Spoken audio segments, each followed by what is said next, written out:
I am a sci-fi nut. I love Star Trek, Star Wars, Battlestar Galactica, and all the genres of science fiction. I would love nothing more than for there to be alien worlds with advanced technology and for Jedis to be real. So I'm not making this claim because it's something I hope is true. Nor does the existence of alien life on other planets threaten my religious views. The Catholic Church has come out in recent years explicitly saying that if life exists on other planets, it does not disprove Catholicism. In fact, these beings would be in need of redemption and need to accept Jesus Christ. Discovering life on other planets would be no different than when the Europeans discovered the Americas.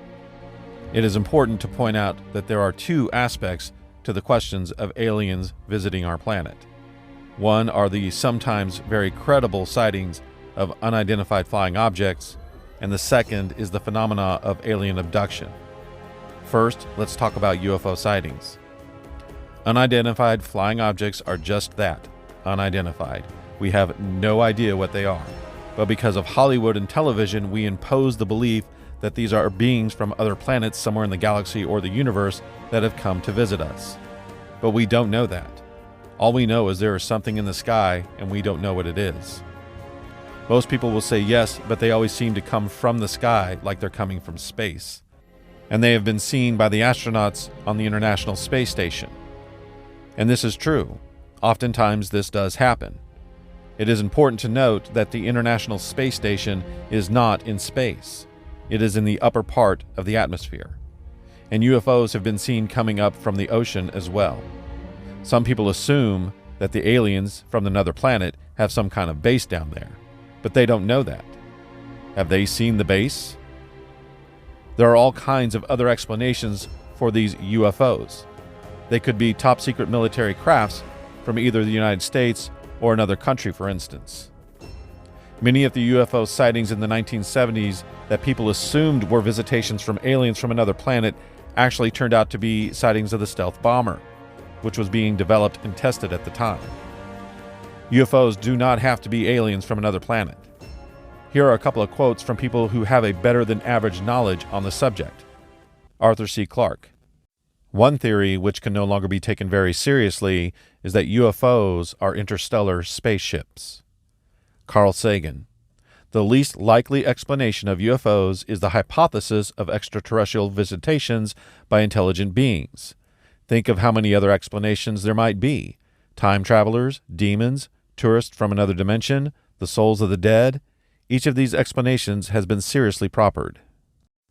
People will oftentimes point out scientific research that says, mathematically speaking, there should be life on other planets, even intelligent life on other planets.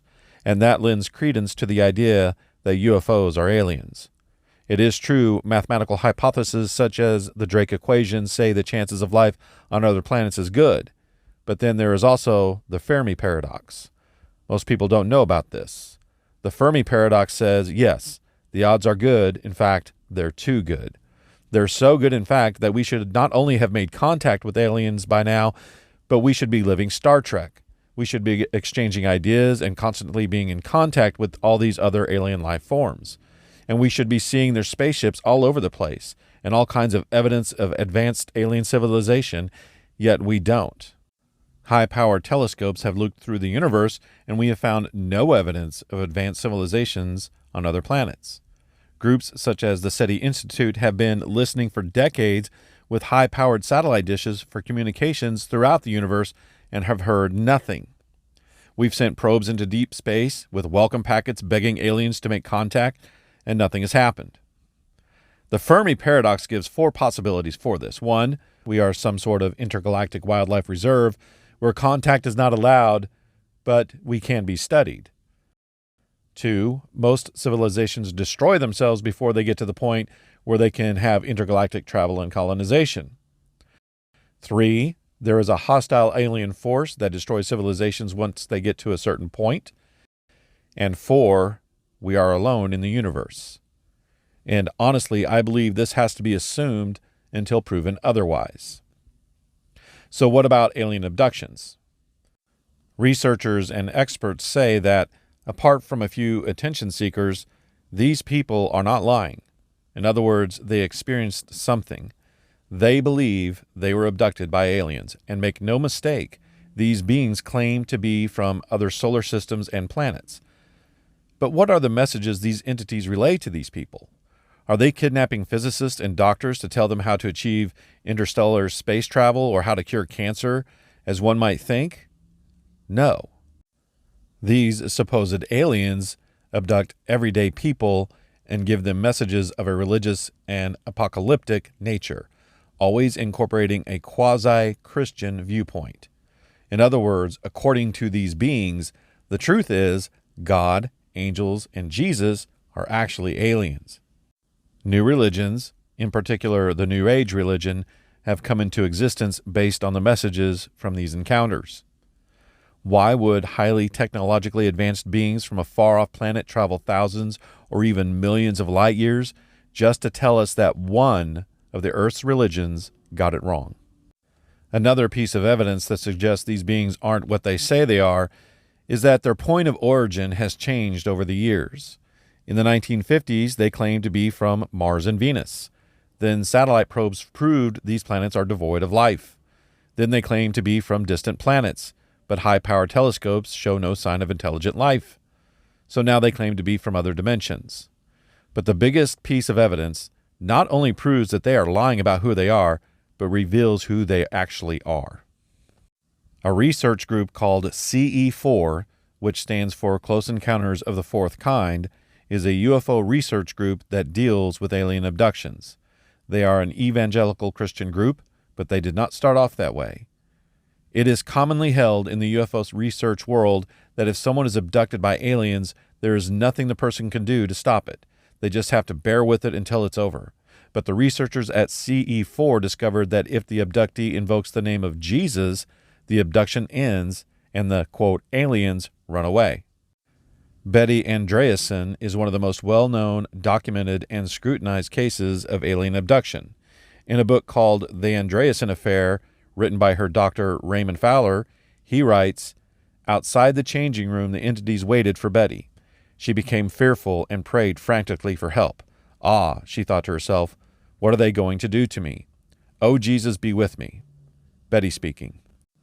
When I said that, the leader glanced at me quickly, sort of surprised or stunned. I guess he was reading what my thoughts were, and he seemed to move a little slower. I guess he was wondering what this was all about because he said, "You'll be all right. Follow us. Please get in back of me again."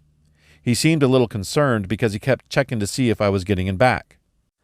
CE4 has over 800 cases, with around 400 who have agreed to give testimony on their website of people who have stopped abductions and stopped visitations altogether by these, quote, aliens by invoking the name of Jesus.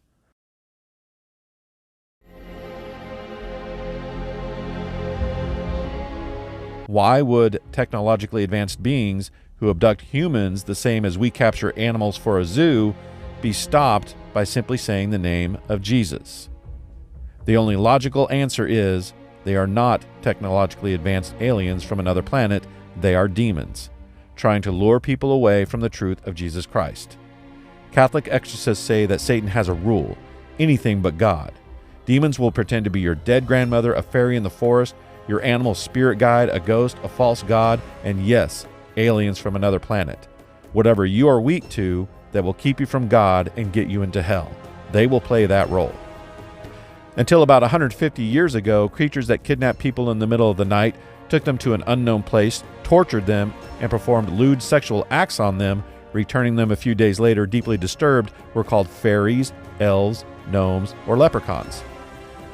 Do you really think people believed in elves and fairies for centuries until modern times without anything actually happening?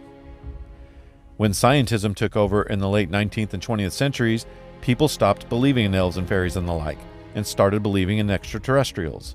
So demons simply changed their identity. Same tricks, different names. It was superstition then, and it's superstition now.